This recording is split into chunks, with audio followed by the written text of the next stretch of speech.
Sir ఒకానొక కాలంలో చూసుకున్నట్లయితే షుగర్ అనేది ఒక ఏజ్ వరకే వచ్చేది.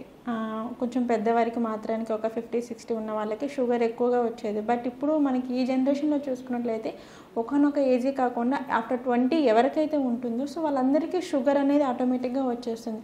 అంటే తీసుకునే ఫుడ్ ప్రాబ్లమ్ అంటారా? లేక దేనివల్ల వస్తుందంటారు ఈ షుగర్ అనేది? నార్మల్గా మనం గమనిస్తే అట్లీస్ట్ జనరల్ ఫిజిషియన్గా నేను క్లినికల్ ప్రాక్టీస్లో చూసేది ఏంటంటే ఈ డిజీజ్ ప్రాసెస్ అనేది చాలా మార్పు వచ్చింది. ఇక్కడ నేను ఇదివరకు చాలాసార్లు చెప్పున్నాను, మెటబాలిక్ మెడిసిన్ అనేది పెరుగుతుంది, ఇన్ఫెక్టివ్ మెడిసిన్ అనేది తగ్గిపోతుంది. సో ఇదివరకు లాగా మలేరియా, టైఫాయిడ్, కొలరా అలాంటి జబ్బులు తగ్గి ఎక్కువ శాతము diabetes, hypertension, heart attack, brain attack ఇలాంటివి ఎక్కువగా కనిపిస్తున్నాయి. వీటిలో మేజర్ ఫ్యాక్టరు ఉబకాయం. ఉబకాయానికి సంబంధించే మోస్ట్ ఆఫ్ ద డిజీజెస్ ఈ కాలంలో మేము చూస్తున్నాం. మీరు వరల్డ్ వైడ్ స్టాటిస్టిక్స్ తీసుకుంటే ఇండియా ఒక్కటే అనే కాదు, వరల్డ్ వైడ్ స్టాటిస్టిక్లో ఉబకాయం అనేది పెరుగుతూ వస్తుంది. మోస్ట్ ఇంపార్టెంట్ క్రైటీరియా ఇక్కడ ఏంటంటే బాడీ మాస్ ఇండెక్స్. ఎంతమందికి అవేర్నెస్ ఉంది బాడీ మాస్ ఇండెక్స్ మీద? లేదు.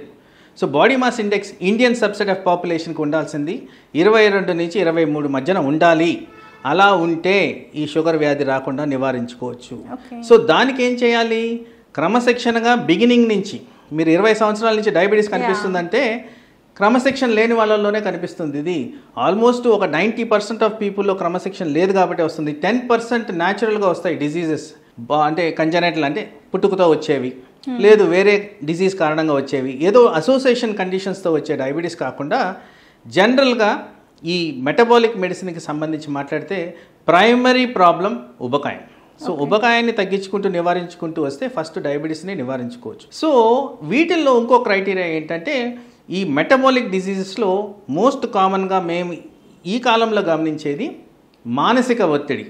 ఈ మానసిక ఒత్తిడికి కారణం ఏంటంటే వర్క్ ప్రెషర్, టైము, అది మల్టీనేషనల్ కంపెనీల్లో పనిచేస్తూ రాత్రులు మేలుకోవడం, పగలు నిద్రపోవడానికి ట్రై చేయడం, food alterations and no activity or exercise ఇలాంటివి చేసినప్పుడు స్ట్రెస్ లెవెల్స్ పెరగడమే కాకుండా స్లీప్ డిస్టర్బెన్స్ కారణంగా డయాబెటీస్ వస్తుంది. ఇది చాలామందికి తెలియని అంశం. సో స్లీప్ అనేది ప్రాపర్గా నిద్రపోతే నివారించాల్సింది diabetes, hypertension, hyper cholesterol ఇవి తగ్గుతాయి. తర్వాత స్ట్రెస్ లెవెల్స్ తగ్గుతాయి. స్ట్రెస్కి డయాబెటీస్కి కనెక్షన్ ఉంది. సో ప్రాపర్ స్లీపింగ్ హ్యాబిట్స్ అంటే ఏంటి? రాత్రి 10 గంటల నుంచి పొద్దున 5-6 గంటల వరకు నిద్రపోవడం, ఇది ప్రాపర్ స్లీపింగ్ హ్యాబిట్స్. అండ్ నేను చెప్పినట్టు డైట్ టైమింగ్ అనేది మెయింటైన్ చేయడం కూడా ఇంపార్టెంట్. ఎంతమందికి తెలుసు బ్రేక్ఫాస్ట్ స్కిప్ అయితే డయాబెటీస్ వస్తుందని? ఎంతమందికి తెలుసు బ్రేక్ఫాస్ట్ స్కిప్ అయితే ఉబకాయం వస్తుందని? ఇవన్నీ కూడా రీసెర్చ్ ప్రూవన్ ఫ్యాక్టర్స్. సో డయాబెటీస్ని అవాయిడ్ చేయాలంటే ఫస్ట్ ఇవి చేయాల్సిన క్రమంలో చేస్తే మనకి డయాబెటీస్ని అవాయిడ్ చేయొచ్చు. హలో, నేను doctor Rajesh Ukala, consultant physician at Medicover hospitals, Begumpet.